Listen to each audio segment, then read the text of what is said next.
Hello and welcome to another Zack Carnage video, and this time we have something very special and a bit peculiar.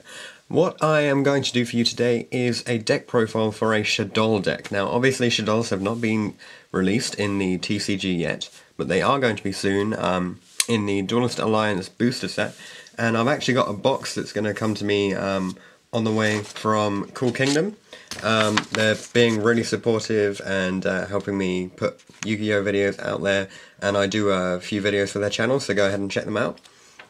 And in the meantime, let's get on with this deck profile. So for the cards, which I don't have in the extra deck, they're just sort of paper, and in the main deck they are cards with paper on top. So let's start off and take a look at the deck. We have 3 copies of White Dragon Wyver Burster.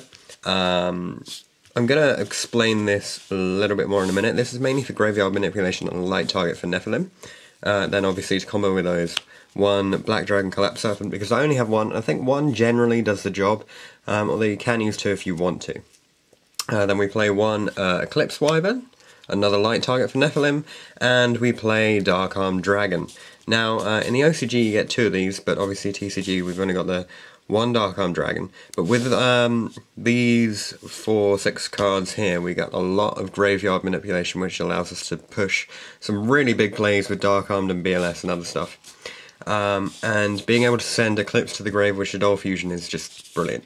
So that's the Dragon engine. Then obviously we're playing Shaddolls, so we're playing Armageddon Knights. We've got 1, 2, this one's actually already on the way in the post from eBay, which is pretty good. Not sure whether I should swap out something, because I might end up going for 3 Armageddon Knights and no Rotor. At the moment I've got 1 Rotor. Then we play Black Luster Soldier, because we've got Lights and Darks. You know, it's one of the best cards in TCG, so you gotta play it. And we play Exodius, the Ultimate Forbidden Lord. This card is just basically our Pot of Avarice replacement, because we don't have Pot of Avarice, and it just does the job. Just special it in defense, put back all of your materials, and you're good to go, making some more fusions.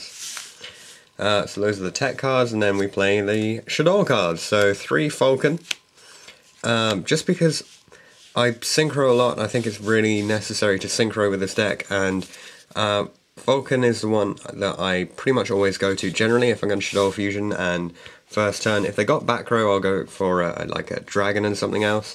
But if they haven't really got any back row, then I generally will go for a beast and a falcon, because you get the draw from beast, so you're plussing. And then you got the falcon comes back, and you can just keep going for the beast again, which is really good. Or if I'm looking to push a combo play, then we use the lizard, because we get to put extra stuff in the grave for Dark Arm Dragon. And we play 3 copies of Shaddoll Hedgehog, because we need to see Shaddoll Fusion as soon as possible in the game. 2 copies of Dragon, because its flip effect is so good. It's really good.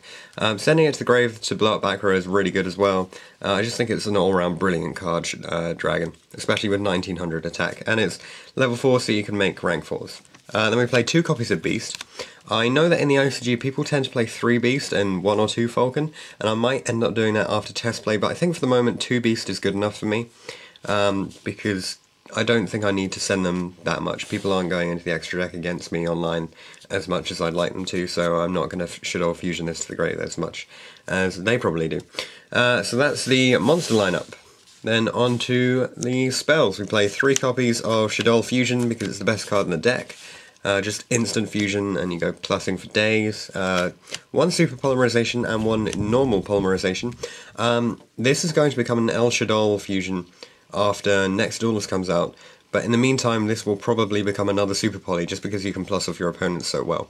But obviously super poly is better once we get Crystal and the other one that I can't pronounce the name of, the Earth one, because then we have 4 different targets to go into, so that's when it will get better, because we can just start stealing stuff more often.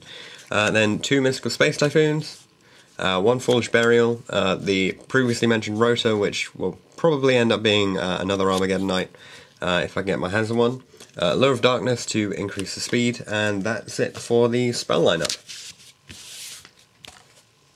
Then on to the traps. We play 3 Facing the Shadows. It's just a shame that this card doesn't have Shaddoll in the name, as far as we can tell yet, because it hasn't been released in TCG, and in OCG it didn't have Shaddoll in the name, which means that you can't search it with any of the fusions, which is a bit of a shame, but this is still one of the best cards in the deck, just because of that end phase. You can go straight into a Falcon, you can flip a Beast to get some extra draws. It's just a really good card. Then we play one Shaddoll Roots. Shaddoll Roots is good because you can send it with Nephilim and you can get your Shaddoll fusion back to hand if you need to. It's pretty decent for making new fusions, but I don't think it's anywhere near as good as the other cards that we play in the deck. It's just pretty good, so it's in there. Then we play one Fiendish Chain because effect negation is really important, and stopping attacks can sometimes be important. This is the only attack stop that we have in the deck at the moment, so I might have to switch a few things around. But honestly, we don't need to stop that many attacks because you want them attacking so that you can flip, and like flip your dragon or flip your hedgehog or whatever. Play one Wiretap because 2 MST, 1 Wiretap is way better than 3 MST in my opinion. I just love Wiretap. It's a great card. Then Compulsory Evacuation Device because it gets rid of your opponent's Midrash. Torrential Tribute because pendulums are going to become a thing and they're really annoying. And I play a Forced Back. Most people won't play this card because it's 1-into-1, but I really love it. There are a lot of people who will work out a play and then they'll commit to it, and at some point during that play they'll have to normal summon, and you can just be like, no, just get rid of your monster. And it really puts people off when you do something like that.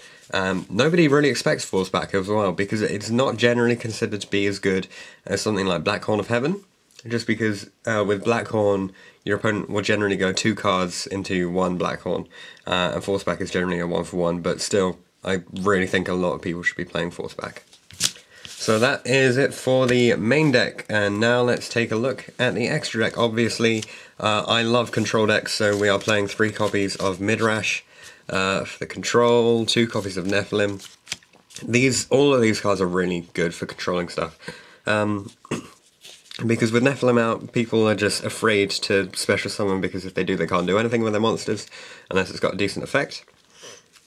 And with Midrash, your opponent can't special summon. Neither player can special summon more than once per turn, so it just stops a lot of decks. And that's it for fusions. Then onto the synchros, we play one Catasta because you can make it on occasion. HTS Syhemoth.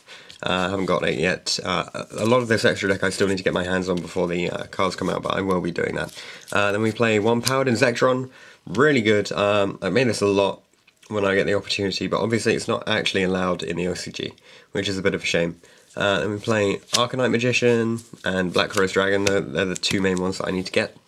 Crimson Blader is really good in the mirror because you stop other people getting Midrash, getting Nephilim. So if you get a Crimson Blader and you push over a Midrash, then they're sort of screwed for the rest of the game, because they can't bring back that Beast, they can't bring out a Midrash, they can't use their Shaddoll fusion, even though you've got an extra deck monster on board, which is really good. Then we play one Scrap Dragon because it's an 8 that will get rid of stuff. It's just useful for that. One Leo, which I still need to get. One Star Eater, and then you can pick any rank 4 of your choice. I would probably go for an Extol Knight, which I don't actually have yet, and my friend has actually managed to take my 101 without realising it, so he's probably going to be bringing that soon enough, and that's what I will be playing in the deck. So as always, thank you for watching this video. Don't forget to like, comment and subscribe. If you've got any suggestions, just leave them down below. Don't forget to check out Cool Kingdom, where you can pick up your copy of Duelist Alliance when it's released, and the shipping is actually really fast from them, because I live on an island, and it actually just takes less than 24 hours for things to arrive from them, which is really good. So go ahead and check them out. If you want the link again, there is www.coolkingdom.co.uk. And as always, thanks for watching, don't forget to subscribe, and I'll see you guys in the next video.